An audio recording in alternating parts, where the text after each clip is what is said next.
Hey everyone, thought I'd make another video while the last one uploads. Um, so I added something else. I keep adding. Someone apparently requested Cooper Cup and Brian Quick, so I managed to track down their college statistics, and they're now in the database with every column filled in, obviously. But I've also been adding something else new, and so I wanted to just do a quick video on it. It's not finished yet; it's a work in progress. If you see it in the database, it's highlighted yellow, and I put a note on it that it's not finished yet, like at all. But it's actually something Matt Spencer from Sports Sabermetrics website sent me, and I've been trying to add it into the database so I could test to see if it's relevant or anything else. So yeah, let me just show you what it is. Right here, it's called Team Draft Capital. I don't know what he's going to call it, but that's just what it is. And the idea here is to see how much value, or see if it matters, if you've got a lot of players on your team with a high level of NFL talent. Not sure I did a good job of explaining that. Essentially, if a lot of players on your team were drafted into the NFL in the first, second, third round, then you get a higher score. And if no players were drafted from your team to the NFL, then you get a lower score. Now, right now, I've got it set up just to show like that score for the year they were drafted. I might add another, age section in so you can see the draft capital for the year before they were drafted and the year before that. That might be relevant. But right now, let's just go over to it. Here it is. This is what Matt sent me.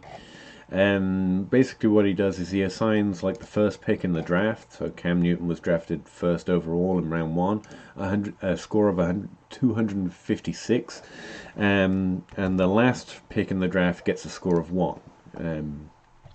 So he's done this all the way back to 1987, I think he said. And then what he does is he adds it all up.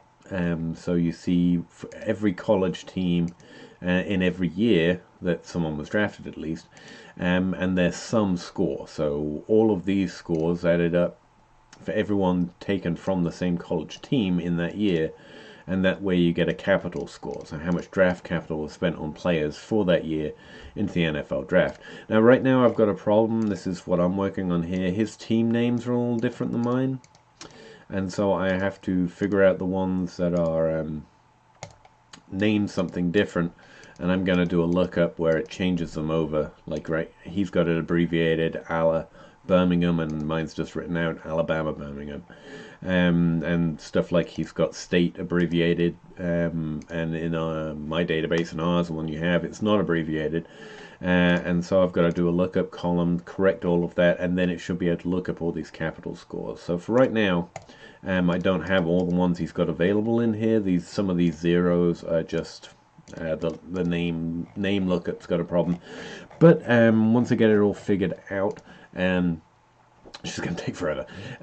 But I should have as many as he has for me. Now, this only includes drafted players. It's not like Adam Thielen was clearly a good player, so those players won't be on there. And also, like, Philip Dorsett's going to weight this high for anyone that came from Philip Dorsett's team, although he wasn't a great NFL talent.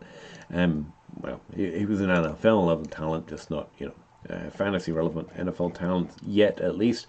But still, I think it's going to be interesting to see if we can use it as like a team score to adjust, or if it's worth adjusting for other players on the team. If so, that it could help with like Odell Beckham and Jarvis Landry. When you break down their market share, both very clear that they were above average and doing fantastic things in college.